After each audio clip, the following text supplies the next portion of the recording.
Welcome to Elaine's Literary Salon podcast. I'm Jeffery James Higgins. My wife Cynthia and I own Elaine's Literary Salon in Old Town Alexandria, and it's become the literary hub for the DC area. Today, we are reaching across the country for a virtual guest, and I'm really looking forward to this one. If you're a writer and hoping to get your work published or on the screen, I think you'll really enjoy this one.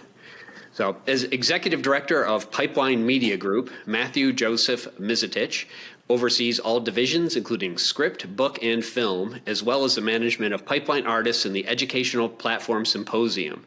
He began his tenure with Pipeline in 2006, working as a reader until early 2008, when he took over as manager. In that time, he helped launch the careers of several Pipeline writers, including Evan Daugherty, which is Snow White and the Huntsman, Tripper Clancy, Stuber, Crosby Selander, Bring Me Back, and others who have turned to Pipeline for guidance in their creative aspirations.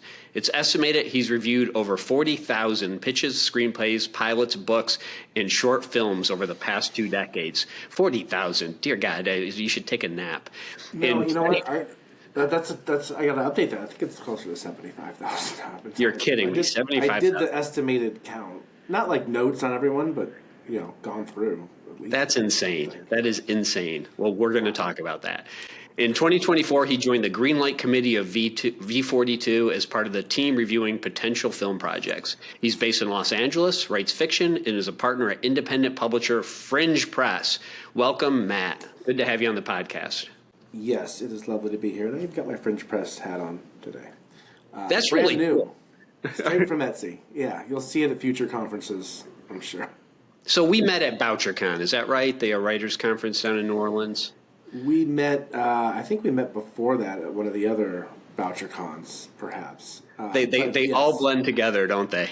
They did, but we this one stuck for us. And I met Chloe, I believe, was one of your partners on the Fringe Press. Am I remembering her name correctly? Zoe, that's right, Zoe. Yeah, that's right. Close. Yeah, well, that's good. That'll be the first of many names I can crucify during our talk today. So. Oh, that's okay. It's also Stuber instead of Stuber, but that's a hard one to pronounce. The Tripper Clancy movie from my bio. All right, so we're 0 for 2. That's great. So tell me about Fringe Press. I mean, this is kind of interesting. Sure. So this is sort of like you guys are tackling like alternative writing, right? That's having a tough time breaking into the mainstream market. Yeah, essentially. Or it's a book that we got our hands on and convinced the writer to go with us before someone else snagged them. But yeah, so I'll give you the very brief history of it. So author Lee Matthew Goldberg, who's been around a long time, he's published, I think, 17 novels now, writes thrillers, writes YA. And he and I have known each other for a long time. He was actually a Script Pipeline finalist of ours from 2011 or something, so it's been a long time. A few years ago, he told me he was launching a publishing company called Fringe, and did exactly what you were saying, looking for stuff that's kind of like on the fringe, hence the name, of the publishing industry, stuff that like the big five would like never publish, but also stuff that has a little leaning toward film and TV adaptation. And he asked me like, hey, do you want to like help support it somehow or like read our published books? And it just kind of morphed into there of becoming partners with him, with Pipeline and him. And then he brought on Zoe as editor at a later point. And now we're here, and our first book is coming out in March, and it's a period horror, and it's called Hail Holy Queens, and everyone should go out and get the limited hardcover edition, available only on fringepublishers.com. I don't know if we're going to do that yet, but I think we're going to do that.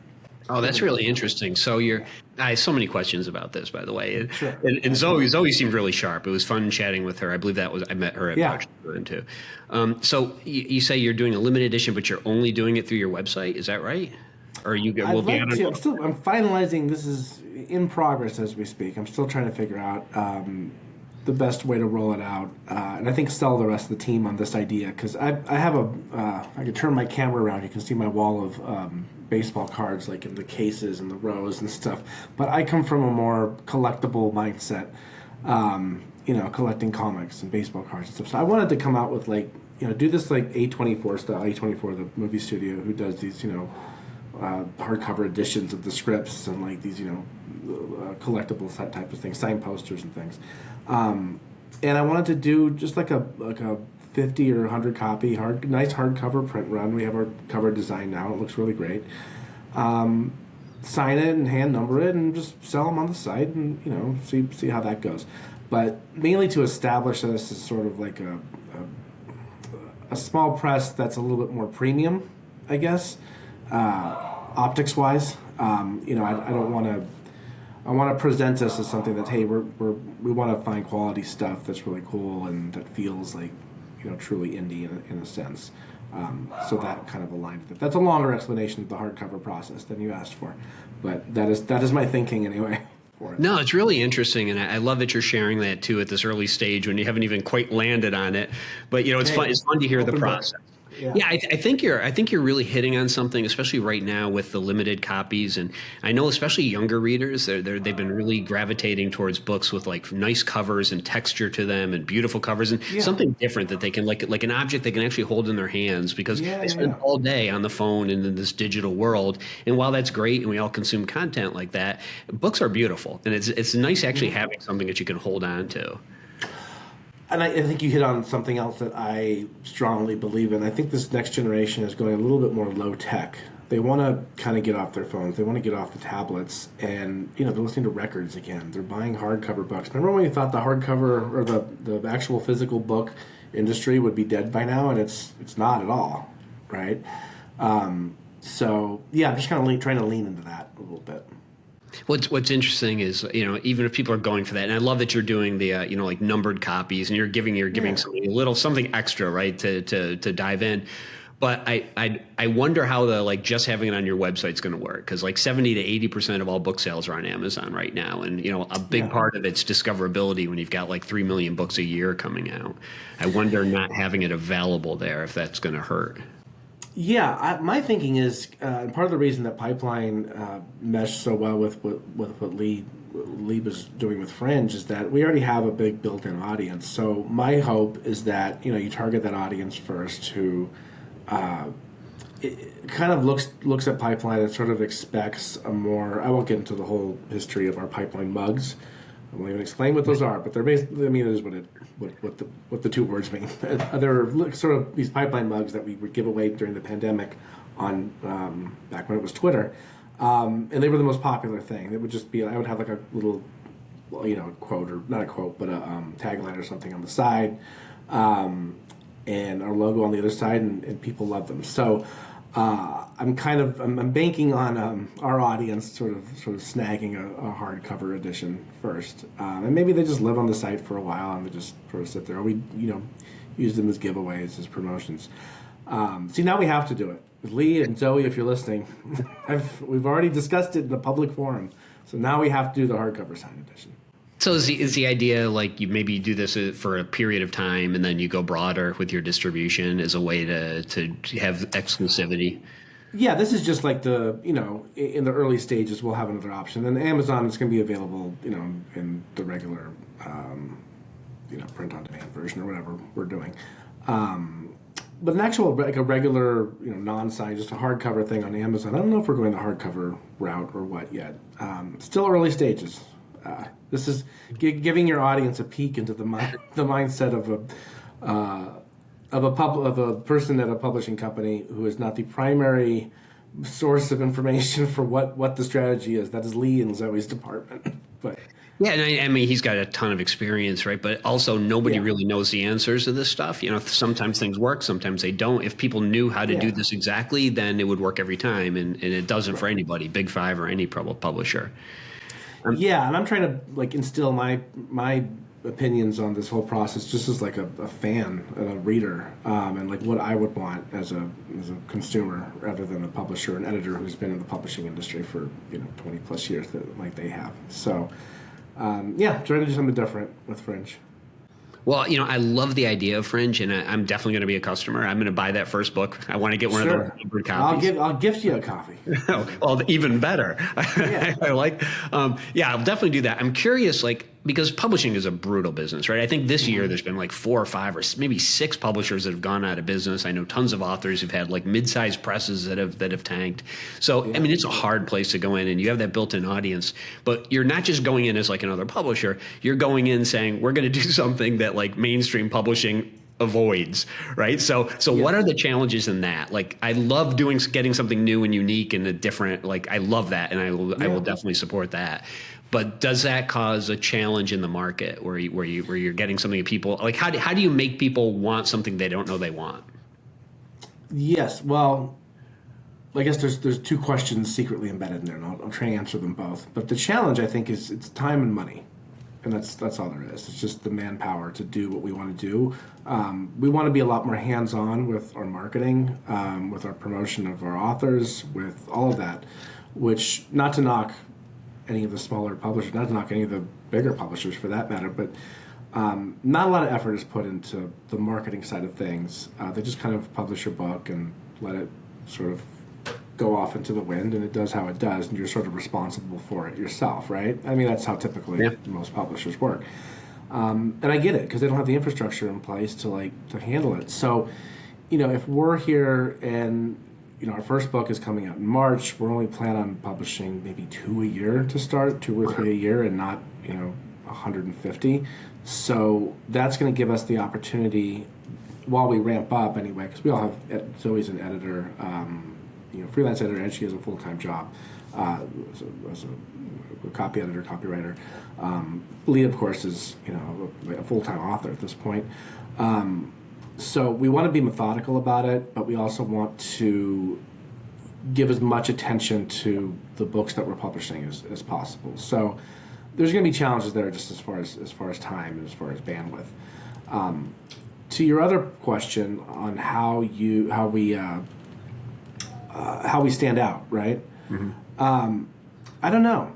I don't think anybody knows how to do marketing anymore. I think you just kind of you look at what's worked and what hasn't worked, and you try and do something different. And that's been the biggest hurdle for us, at least, just looking at what we do with Pipeline and promoting what we're doing there. And we have an educational platform now called Symposium that, we're trying to get the word out on. And it's really, really hard to cut through the noise of the internet, right? I say the internet because I don't know what in-person marketing is so difficult. Getting people to go to book signings is its own challenge, right? And just getting people out of the house to do something, to pay attention to you. It's hard, but I've always kind of been a believer that you have to go against the current a little bit in order to cut through the noise. There's an old Levi's ad. I don't know if you're an aficionado of the history of the advertising industry, but there's an old Levi's ad that it's all white sheep, and then there's one black sheep faced the other way, and it's like when everyone zag, and that's kind of stuck with me over the years, and I think it's true, especially now. That's so smart, and it's all. I think you're exactly right, because some new platform will come up or some new marketing idea, and it works. Then everybody does it, and then there's so much of it out there that you can't send out. So you have to do something new. Things that worked in advertising, even like as an author with my own books, that like a year ago don't work right now, and so it changes so rapidly. You have to constantly be on it. But as you're talking about that, I'm thinking that also takes a tremendous amount of courage, right? Because you have to invest time and money into something that hasn't yet worked, that you're trying to see if it will. Right. And you just kind of have to roll with your gut sometimes. And sometimes it works and sometimes it doesn't. I'm very proud to say that most of the crazy things that I've tried, not crazy, but the more avant-garde things that we've tried, ended up working just because they felt a little different, I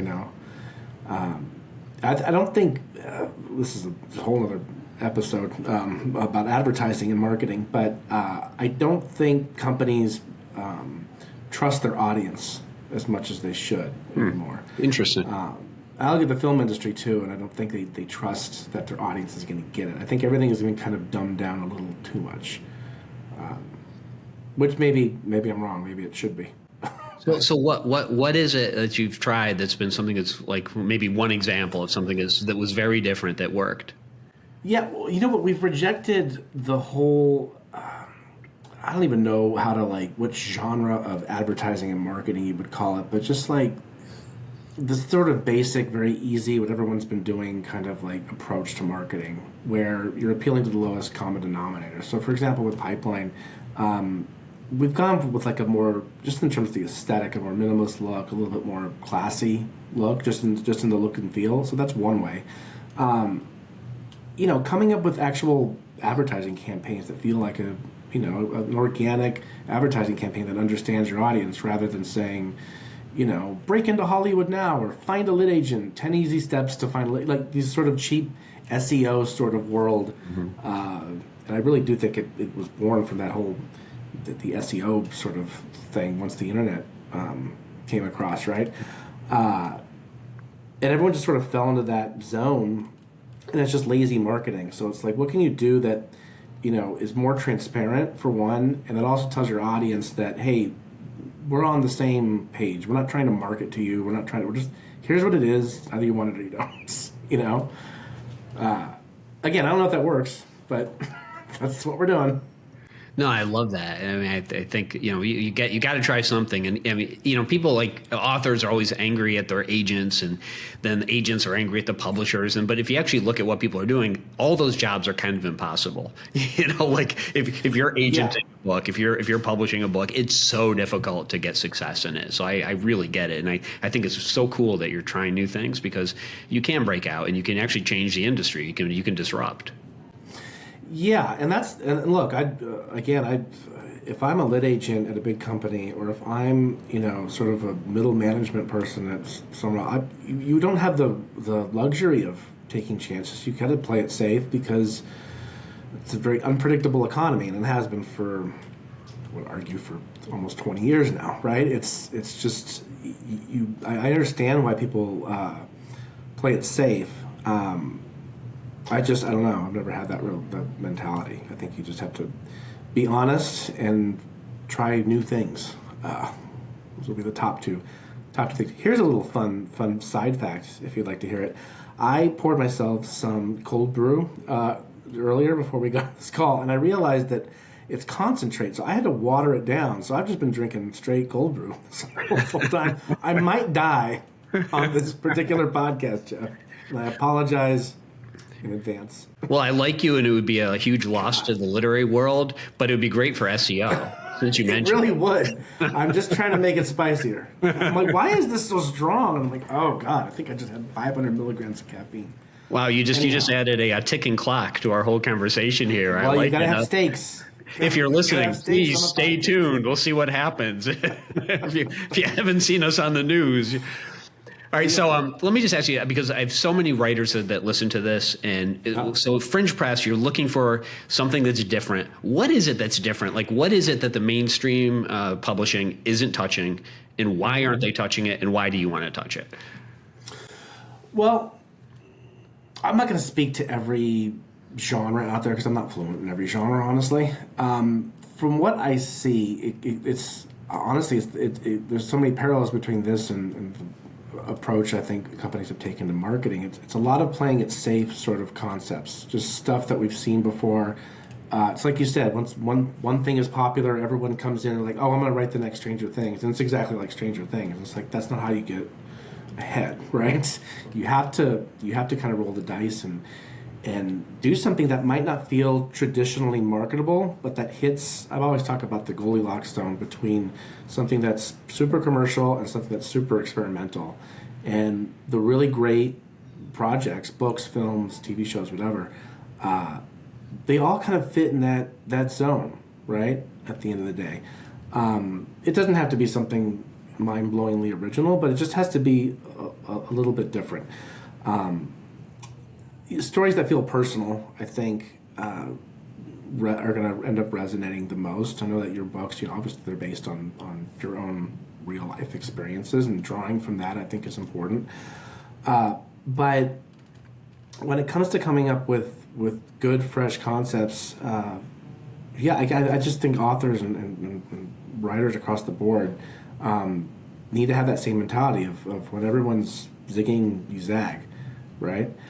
And then maybe it'll work for some, maybe it won't. But you can't zag too much. And that's the challenge of things, right? You can't write something so obscure that it just doesn't resonate. So for ours, this first book that we're publishing, we went through, I don't know, 600 queries, 700 queries, not that many over the course of a year and a half. Some agents get 700 a week, I'm told, at this point. And we got a lot of good submissions that I thought this is definitely a book. Someone's going to publish it. It's just, it didn't really get us excited. But when Chris McGinley, the author of Hail Holy Queens, submitted this one, it felt, I don't know, it just popped. It felt like Tarantino meets Robert Eggers meets, I don't know, like a 19th century, Gothic novel almost. Robert Eggers is for your audience who doesn't know who Robert Eggers is. He did the latest Nosferatu adaptation, really interesting director. But it had that vibe to it, and it was really like nothing we had read, but at the same time it was such an easy pitch. It was nuns versus wolves at the end of the day. These sort of giant wolves that are descending upon their convent in the Berkshires. And that's what sold it. Easy pitch, felt different, and it had something to say. That's probably, in no order of priority, that last one's probably one of the most important. There was a commentary to it, which again made the pitch even easier. So if I were an agent or as a publisher, that's everything, because that's going to feed into the marketing of it, right? Don't you think that theme, or you say having something to say, isn't that maybe the most critical part in anything, to keep it from just being shallow or just being something that has no heft to it? Like you want to learn something as a reader, you want to experience something, you want to look at humanity a different way, or put yourself in the head of somebody who you disagree with. That seems like a really big thing that maybe some authors miss. I think it's number one, but here's the caveat to me, and I'm curious what your thoughts are on this as an author. I don't know if you start there in the development of a new idea. I don't know if you start with theme or if you just find something that feels cool and then the theme kind of comes organically later. I know that I went back to fiction writing a few years ago, and I know with my book, that I'm querying now, by the way, and it's a nightmare process, and I sympathize with all of you authors out there. It's not a nightmare. It's just it's a long road, right? But no, when I wrote that one, I wasn't really thinking of theme. I was starting with like, all right, what's a cool setting and what's a cool situation, and then as you're writing, it just kind of comes out. But I'm curious if is that the case with most authors, or is it the reverse? No, that for me anyhow. Right? I think everyone's a little different in how they come to story. I usually have the what if. I have a high concept, and I start with a high concept, but then immediately after that, I populate it with a character and what's that character arc. But right away, like at the beginning, I have to think, what's this book about? Like what is it? Is it a redemption story? What is it about? And then that's when the themes come out. A lot of times I'll finish a book and then realize there was another theme in it that I hadn't realized till I finished, But yeah, I think it's really important at the beginning to understand what you're really talking about. And it's sort of a guiding light to us, it's something you can follow as you go. Right. I know you're interviewing me, but I'm a natural interviewer, not a natural guest, I'm sorry. But when you're writing something, have you ever come up with something that you're like, oh, this is a great concept, I got the story, you cracked the plot and everything, but you never really figured out like what you were trying to say with it, and so you abandoned it? Yeah, I'm like a story machine. Honestly, I love it. It's one of the things I like. Like this weekend, I had 3 story ideas, 3 novel ideas. And when they come to me, I usually outline them. I'll put them into 3 or 4 acts.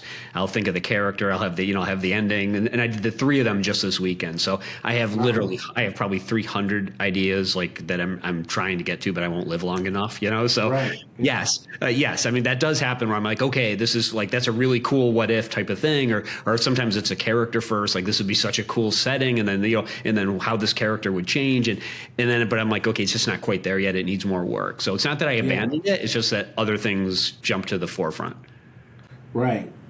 I thought I had a lot of ideas. I'm like, I got like 15 that I think I could write next. 300 over here. Yeah, it's hundreds. I get them all the time. But honestly, if I don't write them down, they disappear. They just. I think a lot of people have ideas, they just forget them.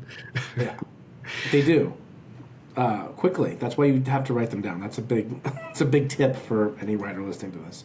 So when you talk about fringe, you're talking about experimental stuff. I get it if it's like too experimental in that, like, it's like the book that's all one sentence. I've seen those, right? There's all these weird literary techniques that are experimental and hard. I get that, but there's also this kind of homogenous storytelling accepted by the Big Five publishing, and you'll see this where they say, "Oh no, where will we shelve this particular book?" And it's these two different genres, and that doesn't work. Then someone writes like a mixed genre book, and it blows up. Then everybody wants that mix of those two genres, And you see this all the time.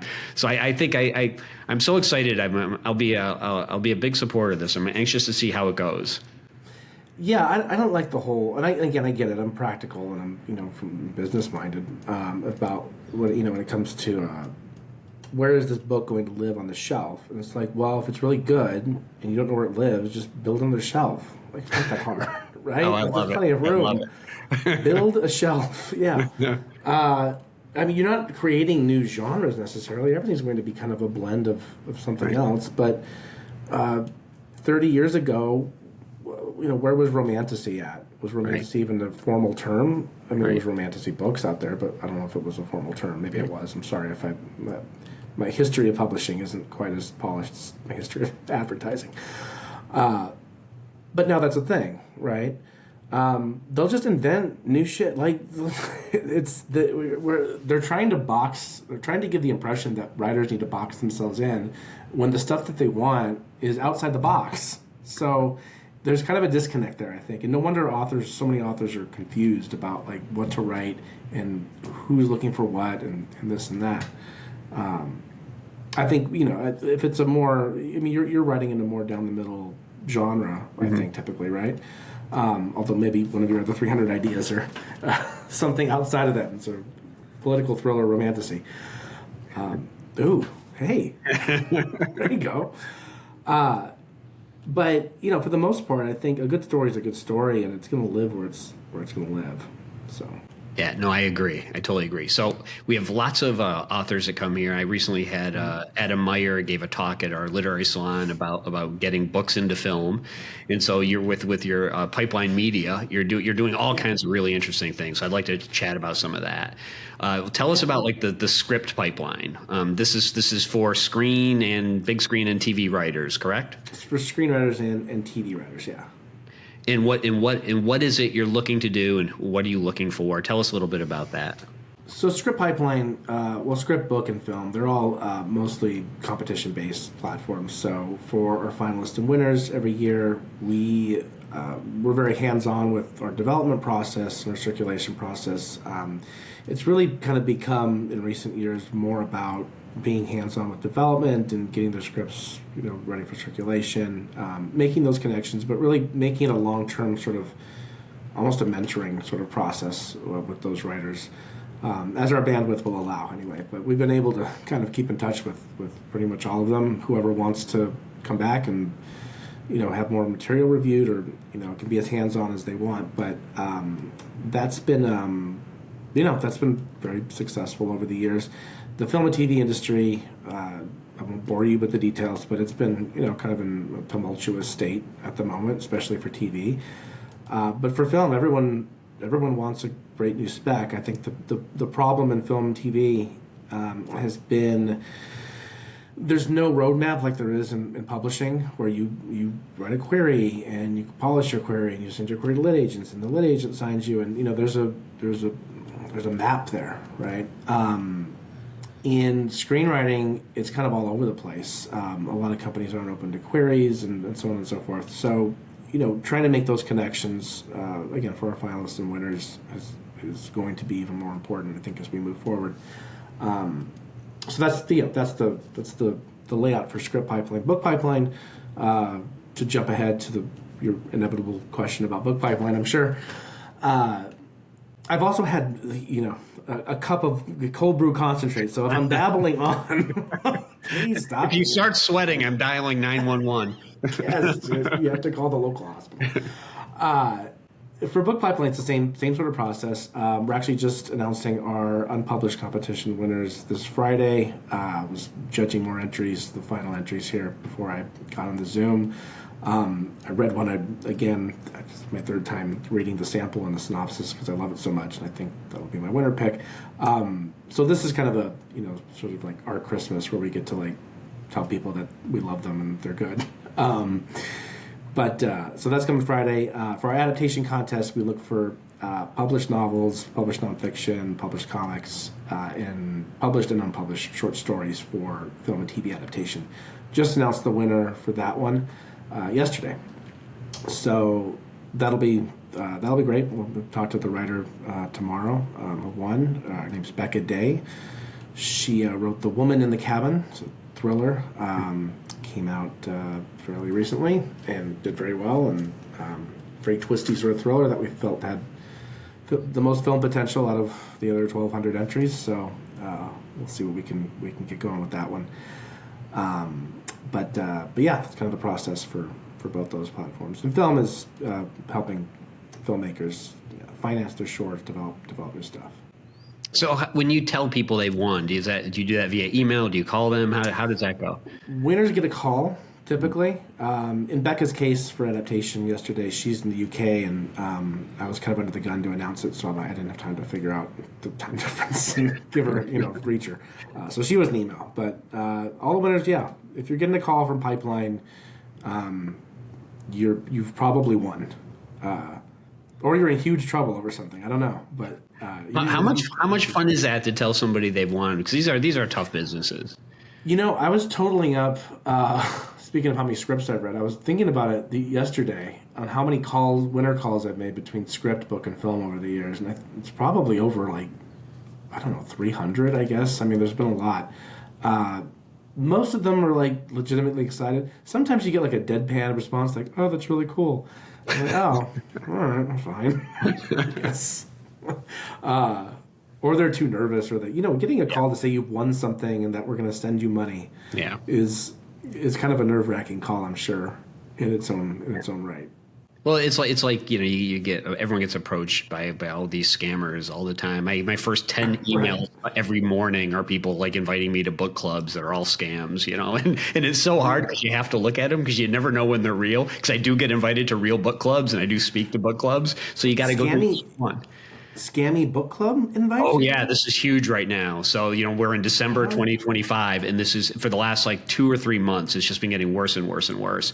And they're AI driven, so you can kind of tell by the tone. A lot of times they'll use some of the same language, and they'll come in. They'll say, "Oh, we're inviting you to this Seattle Silent Book Club," or whatever it is. And sometimes they'll use the name of real book clubs.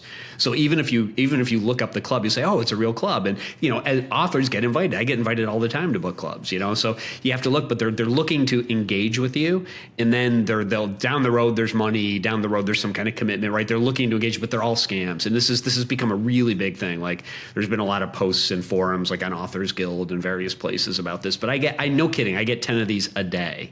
Good Lord. And then that also branches out into the publicists and the marketers and those we've always had, but it's getting worse because of AI. So a human being doesn't have to do it. They're just going out to these lists, and I can tell when they're just pulling information off of the internet someplace, whether it's Amazon or wherever, and they'll talk about your book as if they've read it.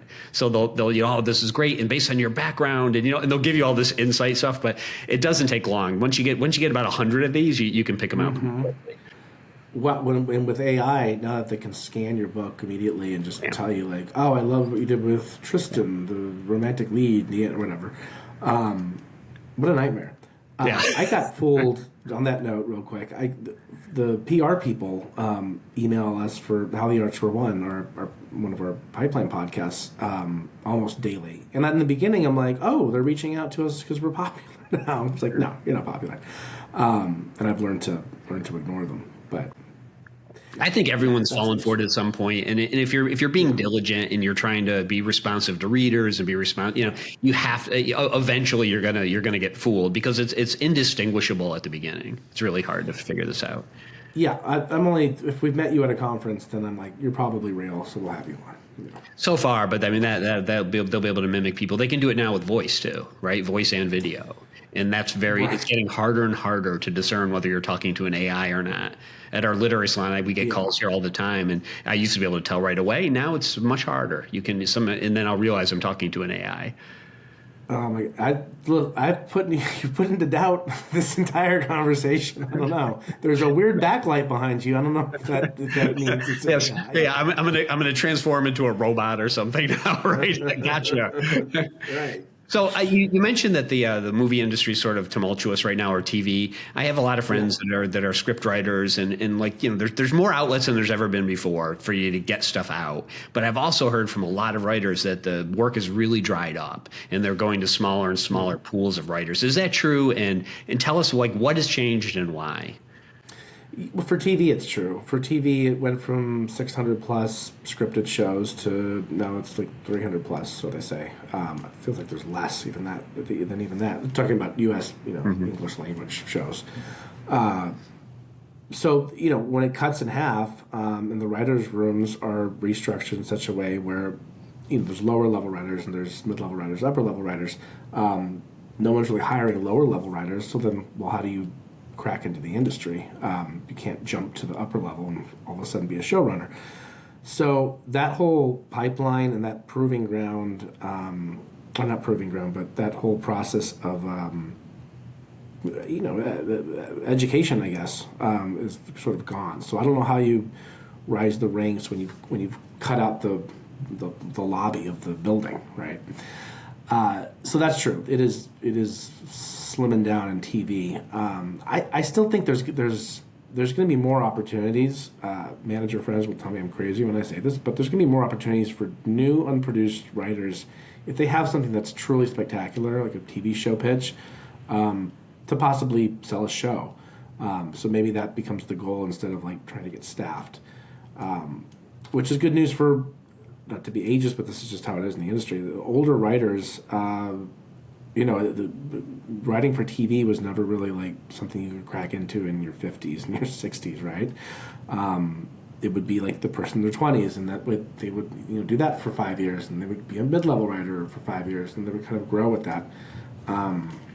So I don't know. I optimistically, maybe it'll create to some degree more opportunities. On the film side, though, just age. AI identity. You could be a robot. If you write a really great script, I'm sure you can sell it. There's never been a higher, and I mean this when I say this, there's really never been a higher demand for really great specs.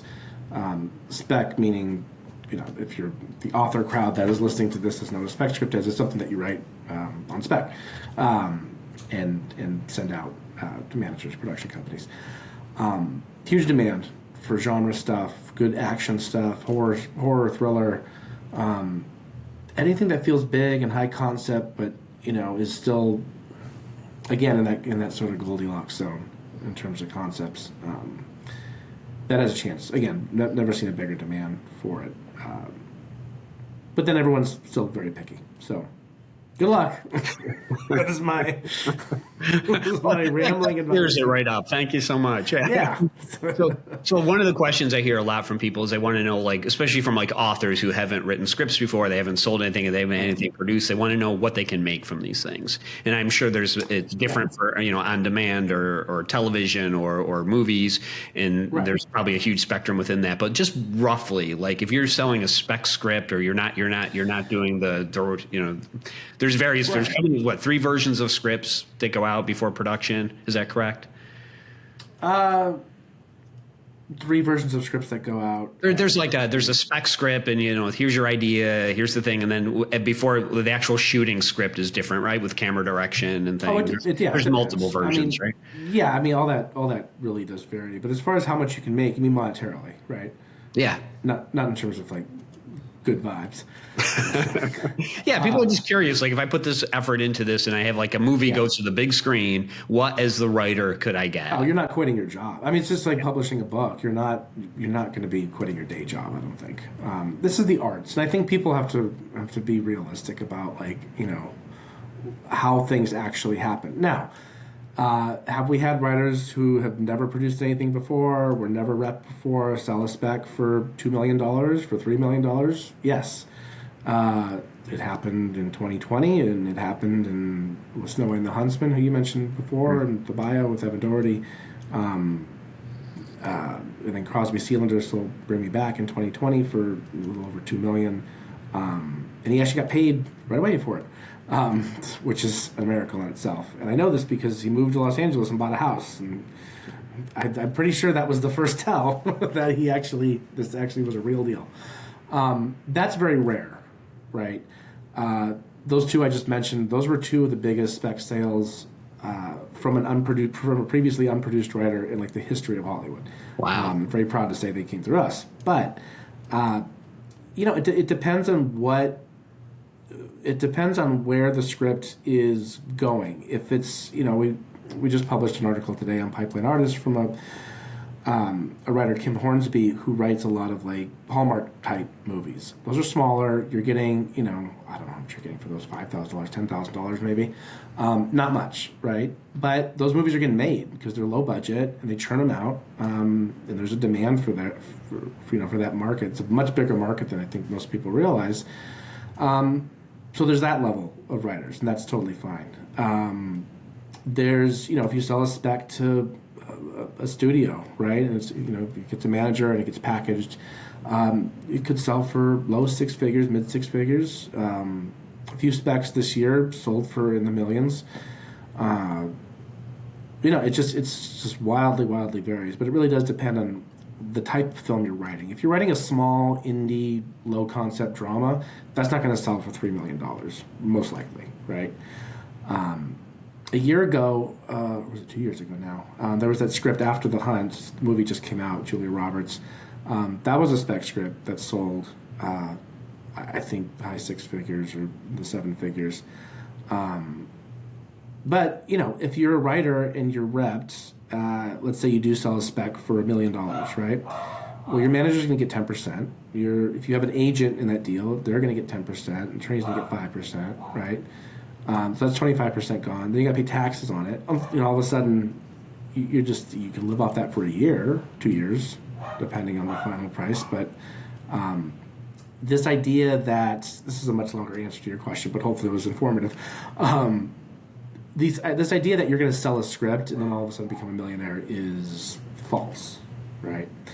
Especially if you're just kind of a one-off writer and you're not really looking to be a career screenwriter. So, how important is it to have a manager and an agent and an attorney? Yeah, to sell a spec, I don't know anybody who's sold a spec without a manager or an agent, for that matter. It's just you're not going to get the script into the hands of the right people. I'm sure it's happened. I don't know anybody who's done that. You don't really need a lit agent, I don't think, until later. It's usually kind of the progression is get a manager first. Although I've known writers who just have an agent and never had a manager. But usually the process is manager. They'll kind of help you find an agent. Agents have been really picky about signing new writers lately. And then entertainment attorney. Some writers just have an entertainment attorney. And they kind of they've negotiated their own deals, or they have a lit agent and an entertainment attorney. So that's kind of the progression, though. Manager, probably an entertainment attorney, then you get to lit agent later. Very different in publishing, obviously. Yeah, very, very different. So, like going through Pipeline Media, what is the process? Like, how should a writer approach this? So it's really there's two channels. It's either you're entering a competition, or you're submitting for notes. We have note services on both Pipeline that, if I can plug it really quick, I think are really great and very cost effective. Do query edits and things like that. So the contest, if you're placing as a finalist or winner, obviously there's a development process and a sort of mentorship and long-term consulting that we do on that front. With workshop submissions, so if you're submitting for notes, if one of our readers reads something that they think is really great, they'll recommend it to me or to Kira, who runs Book Pipeline, or to Bree and Michael, who run Script Pipeline. Then they'll take a look, and if they think it's good, they'll bump it up to me, and I'll take a look and be like, hey, maybe this could be a good match for X, Y, and Z company, and we work with the writer and say, hey, are you repped, and what's the status of the project, and we'll help make those connections too. So, and then other times we get most of it is just former finalists and winners of ours who maybe they were repped and lost their reps, and now they're coming back and saying, hey, I have a new spec, do you want to read it? And we'll read it and see what we can do with that one. We got a writer signed, a few writers signed this year who were former finalists who had already been repped, and then they kind of broke up with their reps, and we helped find them new and hopefully better ones. Done that on the book end a little bit too. And I'm very proudly this year we had one script pipeline finalist of ours, Laura Bensick, who placed in 2016, so about almost 10 years ago now. She ended up turning that TV pilot into a novel. Her agents that rep her for film and TV, the lit agent at that company, I guess she couldn't quite find a lit agent there, so she's like, I'm going to go out with it wide, can you help? And we were able to find her a really great lit agent on that one. So everything's kind of intertwined in this pipeline, like synergistic universe after a while. And it all kind of revolves around like just doing whatever we can for those writers who might skew off into other mediums, or the representation status changes and so forth. That's so valuable. If you're a writer, you have a book, do you recommend they write a script for it, or just go with the book? No, just go with the book. Unless you want to be a screenwriter too, and then write the script. But there's no value to writing the script when you don't want to write the script. That's for sure. And vice versa. If you're a screenwriter and you're finding it difficult and you really don't want to be a novelist, then don't be a novelist. But if it's something you want to explore, my advice is 1,000% explore it, because you never know, that might be the thing that you're better at and that you like even more. How much does it help to have a book that's sold well if you're trying to have it produced? That's a loaded question. I think I look at our adaptation winner this year as an example. Ultimately, our judging process, it's the concept of it to think there's a place for the story in the film and TV market. But looking at like book sales and things, that doesn't hurt, certainly. You look at something like The Hunting Wives, which took off, right? May Cobb's book, and that was the Netflix series. It's a great series too. You guys should watch it. But if that was a self-published book, would it have gotten a Netflix deal? No. It needed that boost, I would think, anyway. May Cobb would be the person to talk to more than me about the progress of her own project. But I don't know. It really does depend. If it's a project that's so original and so cool, and it manages to get to somebody of influence, then it doesn't matter, I don't think. But to get it there, it kind of needs that extra oomph. So is it that the book, say, that did well already has readership and people that would be interested in seeing it in a different medium, or is it just the visibility so that the producers would be more familiar with the work, or is it both? I think it's both. But I also think, and this is perhaps subjective, but I really do think this, when other people like something, it gets validation, and then validation creates, buzz, and then buzz creates demand, right? I think I got that flow right. Yeah.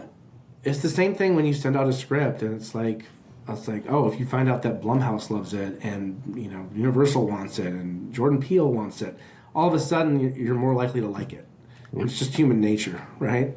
Well, if all these people like it, then it must be good. Yeah. So it's that same sort of momentum, and that it's just the snowball going down the hill. Yeah, there's a lot of behavioral economics and social psychology on that, and that creates a fear of missing out, right? That's why you get these auctions for things that were previously just rejected all over the place. When one person wants it, suddenly everybody wants it. Yes, which is so lame and so artificial, and I know some of you are just rolling your eyes and like, that's not how it should work, and I know, but that's 5,000 years of human nature. Do you see, like, because, it's the way it works in Hollywood, it seems like it's so relationship based, kind of old school in a lot of ways. It's not as structured as like book or trying to query with books. Do you think that's going to change with AI in the way that AI is going to have a greater and greater role in the production of movies? I hope not. And I'm saying this as someone who's not like, I am anti-AI just because it's largely kind of dumb and unnecessary. I mean, there's going to be places for it, but I say I hope not, just because I don't think it's not an automated process.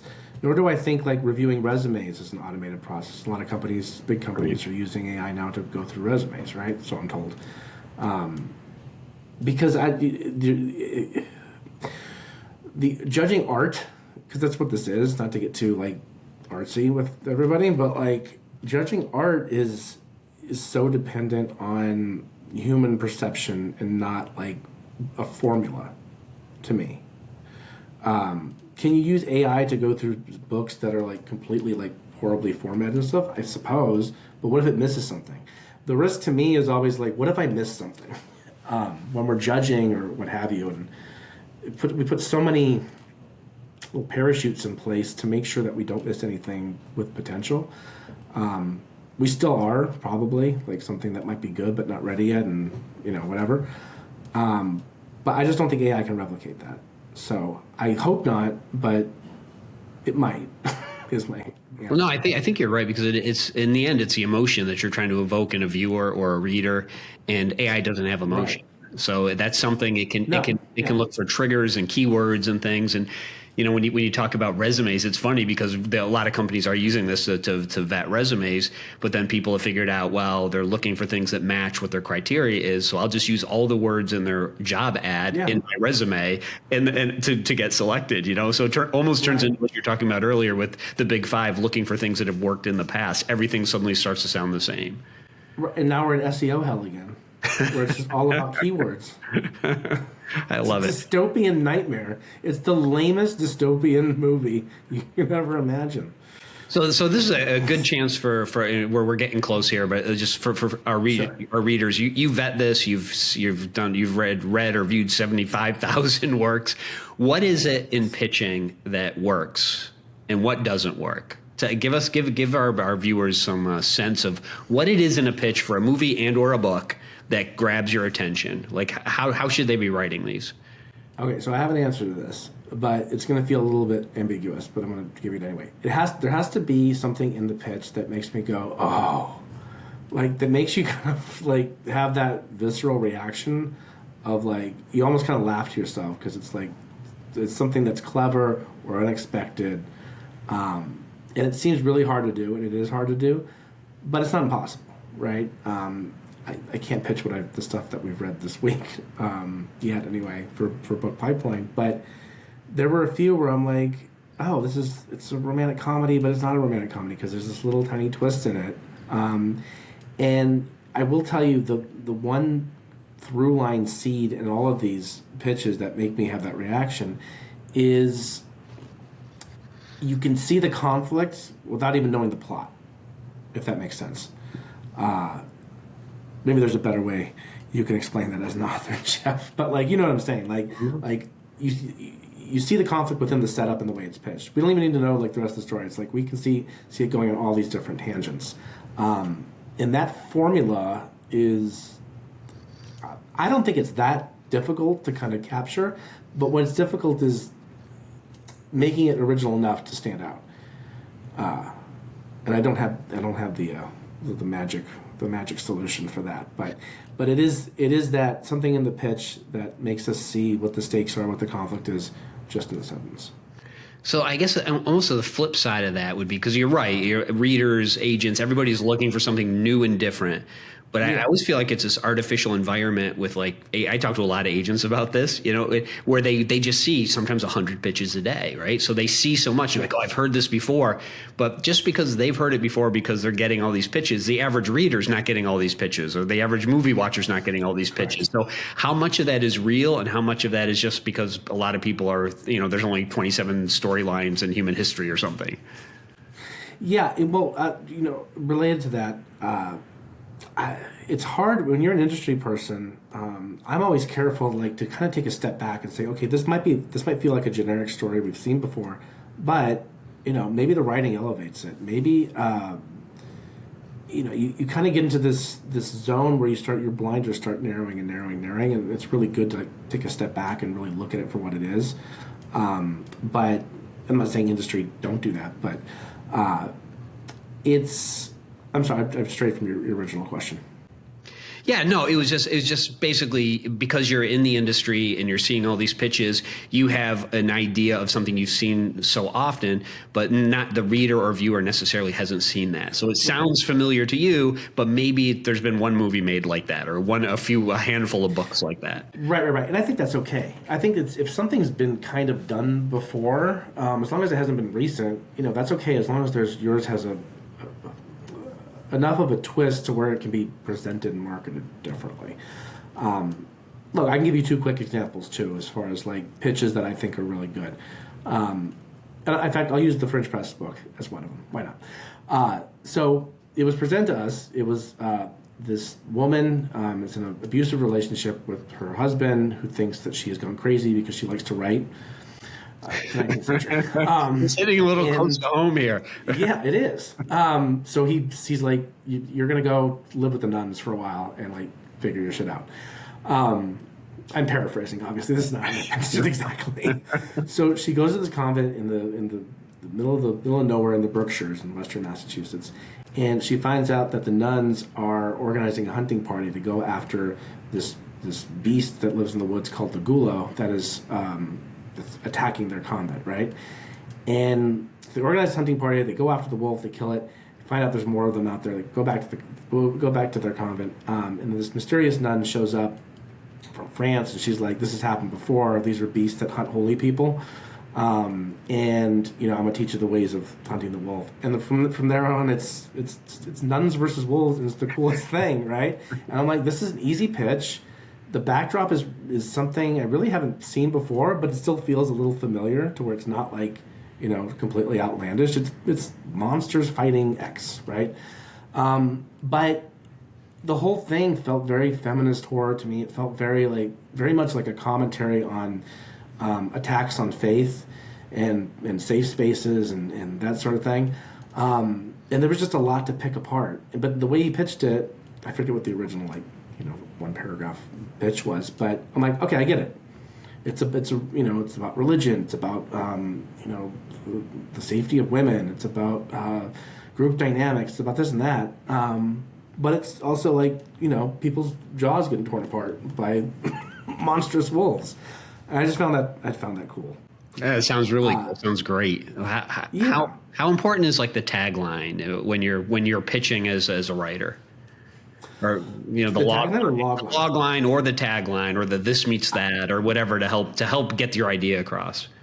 I think it helps a lot. I don't think you necessarily need a this meets that as much in lit agents will disagree with me on this probably in publishing. I think if you pitch it well enough, it should be clear, and the person reading it is educated on what's been out there in the market and over the last 100 years of books. They'll kind of see the comps themselves.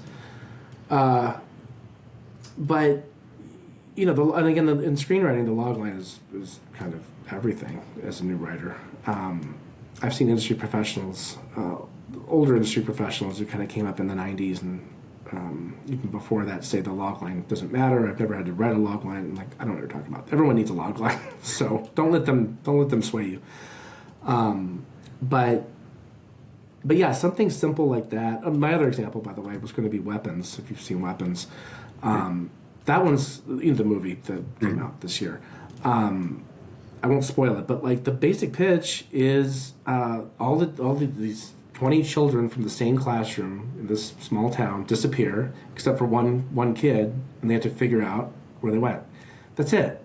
I get it. It could be supernatural. It could be true crime. It could be anything. It doesn't really matter what what the genre is going into it, but I'm already invested. I want to know what happened to the kids and why they all came from the same classroom. It's all about dropping little breadcrumbs and really kind of sparking our curiosity in the pitch. I think that's it exactly, right? It's like if you hear the pitch and you're like, I have to know what happens, or I have to know what goes on here. If you can get that reaction in any reader, agent, whoever, you're gonna have good luck. Yeah, without making them say, well, who cares? Right. I could easily say, well, who cares what happened to the kids? It's like, well, no, I want to. It's interesting. Do you see any common mistakes, or like what the worst mistake, or something that writers should not do when they're pitching? Pitching something that has very obviously been done a million times before and there's no twist to it. Don't do that. You can rely on the execution. Maybe the execution's brilliant. Maybe you're the next Tom Stoppard. I don't know. But Tom Stoppard's on my head because he just passed. If you're a new writer and you're trying to break in with a book or a script, it really does rely a lot on the concept. Now, that said, we've gotten plenty of writers signed with scripts that I didn't think the concept was, again, not mind-blowingly original, but the execution was. So you can take kind of a basic concept. After the Hunt's a great example. That spec that sold. It's a campus like rape, assault allegation story, which is like the heaviest subject matter, and you would think that wouldn't be a hot spec, but the way she wrote it was just so engaging and so dynamic and so raw and grounded and real that it just sort of elevated the whole thing. So I don't want to give the impression that it's the concept or death, right? There's ways to get in it, but again, the through line is something about it, whether the execution or the idea itself, has to feel fresh and original and honest, I think, to some extent. So you mentioned that you've just written a novel and you're in the querying stage yourself. Do you want to tell us anything about it? Get that out there? Okay. No, I can. This one is, I wanted to do a spin on the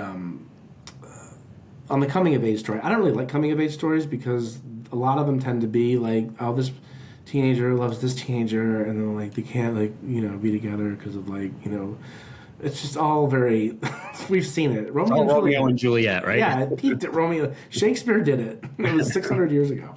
And a lot of those stories are very good, and I like a lot of them. But it's either that, or one of them's dying, or one of them has to deal with oh my god, their home life is fine.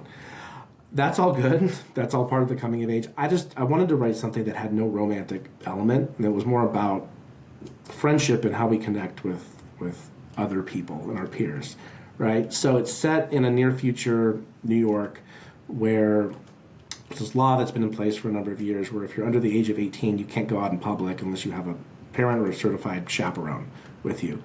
And that was kind of the starting place for me to look at it from a societal angle. What if your coming of age is suppressed by the government, essentially, right? And you can't go out and sort of be alone with friends, and how that would change and what would happen if someone tried to upset that dynamic. So it takes place over the course of one day, more or less, and pretty straightforward coming of age. Oh, it's so interesting. Yeah, I know. The speculative fiction angle, I guess. It sounds really cool. Yeah, I haven't heard that before. So that's everything you just talked about, right? Something is kind of unique, and you have the one day, so you've got your pacing will be good. I mean, I love it. Yeah, and I wrote about this briefly on Pipeline Artists in an article a few months ago. But it's just the George Costanza method, and I believe in this strongly. If everything I've done is wrong, then the opposite must be right. So just do the opposite. If everyone's writing coming of age stuff that is about romance and about forsaken teenage love, and there's werewolves and vampires or whatever, somehow in the fantasy ones, I guess. What's the opposite of that? Take out the romantic element, and then what are you left with?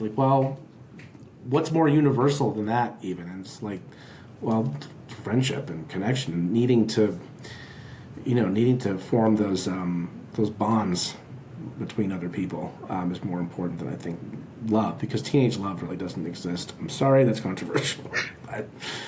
I love it. The Costanza method. Hi, I'm George. I'm unemployed and I live with my parents. Yes, that's the deal. I'm Veronica. I can quote Seinfeld too if you'd like. We just did. I know. Hey, we did it. Perfect. Seinfeld still is relevant. Yes. Seinfeld's another great example of itself doing the opposite, because there was no sitcom like it before that, right? They billed it as the show about nothing. Obviously, it wasn't about nothing, but that was their market angle, and it worked. It became the most successful sitcom of all time, right? Absolutely the greatest sitcom of all time. I've seen them all a dozen times. Right. So. All right. So if a writer is interested in Pipeline Media, where should they go? Yeah. What the best starting point is just the main I'll say corporate website, but we're not really a corporation, whatever. Just pipelinemediagroup.com. That'll be kind of like the funnel to all the other divisions. We have Symposium, our educational platform. Those are one-off Zoom events. We do a good handful of original podcasts, of which Jeff was a guest on. And digital magazine, Pipeline Artists, where we publish short stories, we have interviews, articles, essays, things like that. And then our division sites. So that's the starting point, Pipeline Media Group. Wow, you guys are doing so much. I mean, really, you've got like every aspect, right? You're there. Right. It's a lot. I mean, you'd think you'd have about 500 people working for you. Yeah, no, I just need cold brew concentrate. Straight. You have a chemical workforce working for you. God, it's like Bourbon Street over here. And for a fringe press for this book, you said, was it March that it comes out? Shooting for early March as the release. And where should people go for that? That'll be fringepublishers.com. Or just follow us on social, because I will be posting about it endlessly until people are like, I have to read the Nun book, because you won't shut up about it. Well, it sounds fantastic, and I wish you luck with your book, too. I think that should be a lot of fun. I don't know where you find the time to do all these things. You're wearing a lot of hats. Yeah, well, I have a lot of hats. As you see on many podcasts, I have a different hat on every time. Well, I'm a bald guy, so I appreciate that. As you can imagine, I'm also a hacker. Yes, I'm an aspiring bald guy. So I love it. Prepping for the future. Well, Matt, thank you so much. This has been a lot of fun. We really appreciate having you on, and we wish you luck, and we'll try to catch up with you in the future. Wonderful. Thank you, Jeff. Thank you.